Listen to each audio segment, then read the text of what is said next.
Nous avons étudié le commentaire de Sri Aurobindo sur les 2 premiers versets de la Brihadaranyaka Upanishad. Il est important de rappeler certaines idées clés. Cette Upanishad est à la fois obscure et profonde, utilisant un symbolisme qui est perdu pour l'esprit moderne. Les rishis, les sages de l'époque, percevaient les choses de manière intuitive et non logique. Les vérités qu'ils ont articulées sont vastes et cosmiques. Le défi auquel nous sommes confrontés est de comprendre leur point de vue et leur mentalité. Ces textes sont importants car ils nous offrent la possibilité de croître dans notre connaissance. Le premier verset décrit le cheval cosmique, représentant le pouvoir qui émerge de l'existence divine. Chaque son du langage a une vibration initiale, une force et une forme. Le cheval cosmique est le pouvoir qui donne forme à l'univers. Il est décrit comme ayant des pouvoirs cosmiques, tels que la création du feu, du vent, etc. Les différentes parties du cheval représentent les pouvoirs et les forces qui sont utilisés pour donner forme à l'univers. Les régions célestes, les saisons, les mois, tous sont dépeints comme des pouvoirs et des forces en mouvement. Le texte décrit le cheval comme une manifestation de la force pure et essentielle de l'univers. Ses articulations représentent les mois, ses jours et nuits son lieu de repos, les étoiles ses eaux et le ciel sa chair. Le cheval symbolise ainsi les rythmes et les cycles qui façonnent le temps et l'espace. Il est également décrit comme ayant des fonctions cosmiques, avec les rivières symbolisant les énergies nourricières et les montagnes, les herbes et les plantes représentant ses organes. Le cheval est également associé au pouvoir de la lumière et de la vibration. Il est décrit comme portant sur son dos les dieux, les Gandharvas, les titans et les humains, chaque groupe représentant différents types d'êtres dans l'univers. Cependant, c'est le cheval lui-même qui détermine leur action et trace leur chemin dans le temps. Le cheval se réjouit de sa vitesse et de sa liberté dans sa course. En résumé, le texte explore les différentes facettes et pouvoirs du cheval dans la création et le fonctionnement de l'univers. Dans ce texte, l'auteur explore les différentes gradations de conscience dans le cosmos, en commençant par les dieux qui sont en harmonie avec la volonté divine et agissent à une échelle cosmique. Ensuite, il mentionne les Gandharvas, qui sont également en harmonie avec la conscience divine mais leur action est plus limitée. Ensuite, il fait référence aux Asuras, caractérisés par leur égoïsme agressif, et aux êtres humains ordinaires, qui sont faibles et insatisfaits. L'auteur souligne comment notre évolution spirituelle évolue de l'égoïsme à l'harmonie avec une réalité plus vaste. Enfin, il parle des divers, qui sont en alignement avec la volonté divine et atteignent leur plus haut épanouissement. L'auteur utilise la métaphore du cheval pour symboliser notre voyage spirituel. En somme, ce texte explore les différentes étapes de la conscience et de l'évolution spirituelle, et souligne l'importance de s'aligner avec la volonté divine pour trouver le bonheur ultime. Le cheval représente notre vie dans le monde matériel.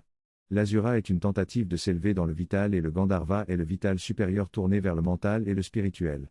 Les dieux sont présents dans l'esprit supérieur et spirituel, dans leur domaine de rubis et de qualité exprimés dans le texte. Le sens racine de l'araméen est le mouvement, pure force. L'idée de mouvement rapide, libre et joyeux caractérise l'action du cheval portant les dieux. Les dieux sont des anges de joie et de luminosité, en harmonie avec leurs fonctions et leur environnement. En revanche, les titans sont imparfaits, luttant pour leur place sur la terre. Le cheval est le support de l'exultation et de l'enthousiasme des dieux. La racine araméen évoque également la vibration, la brillance et le jeu, correspondant au domaine des dieux. Les dieux vivent dans le domaine de la lumière, où la substance est lumineuse, où tout brille par nature et où la vie est un jeu ordonné. Le cheval, en portant les dieux, prend cette qualité de mouvement joyeux et exalté. Le sens précis de araméen n'est pas aussi clair que les mots précédents, mais il doit certainement être en accord avec les dieux pour être leur monture.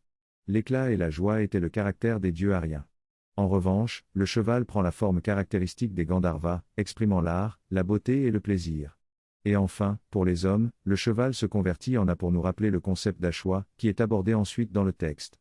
Le cheval symbolise également le monde matériel et la mort, qui est la fin du monde matériel.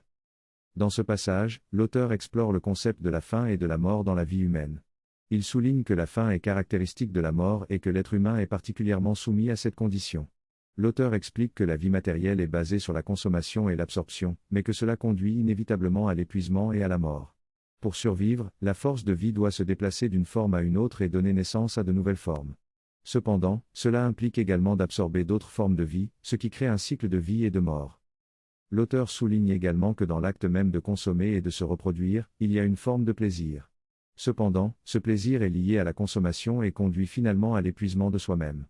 L'auteur conclut en notant que le véritable éveil spirituel et l'immortalité ne peuvent être atteints que lorsque l'être humain se libère de cette dépendance à la consommation et s'élève vers des niveaux supérieurs de conscience. La digestion est un processus nécessaire pour que notre corps puisse utiliser les aliments que nous consommons. Cependant, ce processus exige beaucoup d'énergie de notre corps et peut même le détruire en quelque sorte. En digérant les aliments, notre corps utilise une partie de ses propres matériaux pour transformer ce que nous avons consommé en matière utilisable. La moitié des déchets produits après la digestion est constituée de nourriture non utilisée, tandis que l'autre moitié est notre propre matière utilisée dans le processus de digestion. Ainsi, pour survivre et rester en équilibre, nous devons constamment consommer nos propres ressources tout en consommant celles des autres. Cependant, il y a aussi un certain plaisir associé à ce processus, que ce soit dans la consommation de nourriture ou dans la procréation. Cependant, dans certains cas, la reproduction peut également entraîner la mort, comme chez la menthe religieuse où le mâle meurt après la copulation.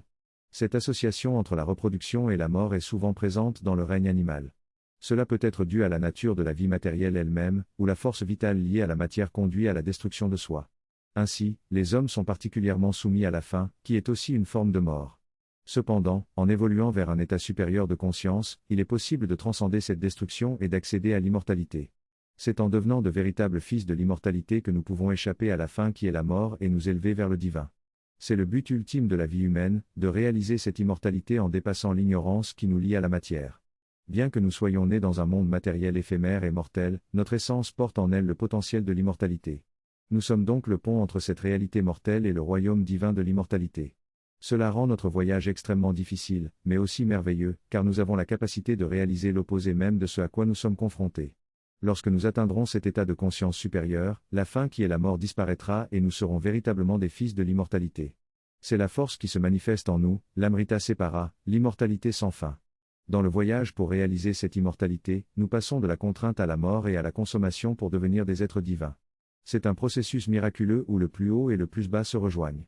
Ainsi, nous devons nous élever dans l'échelle de l'être pour devenir de véritables fils de l'immortalité et transcender cette force autodestructrice qui existe dans la matière et qui représente la nature de l'humanité.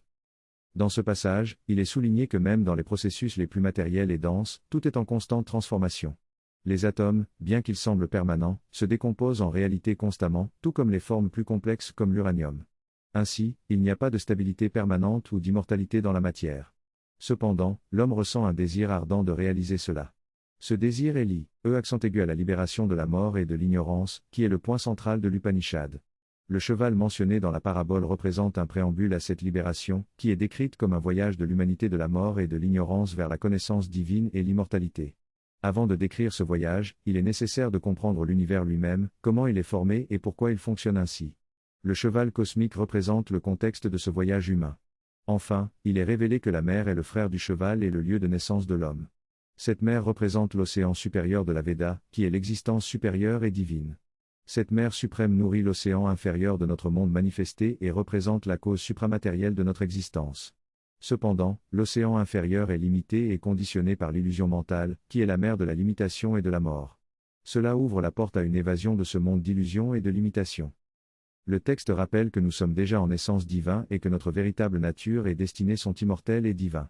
Le cosmos lui-même est formé par une force provenant de cette origine divine, et il nous guide, nous aide et nous porte dans notre voyage sur Terre. De plus, en raison de notre parenté avec cette source divine, nous recevons constamment de l'amitié et de l'assistance sous forme d'amour et de grâce divine. La vie elle-même est représentée comme un cheval cosmique, qui nous pousse toujours vers un potentiel plus élevé. Les mots frère et lieu de naissance sont utilisés pour représenter respectivement le lien qui nous unit à notre nature divine et l'endroit d'où nous sommes originaires. Il est souligné que notre essence est immortelle et que nous sommes liés à l'immortalité même dans notre naissance physique. On nous invite à embrasser ce voyage unique et impossible, soutenu par l'amour divin et la grâce, et à reconnaître que nous sommes des enfants de l'immortalité.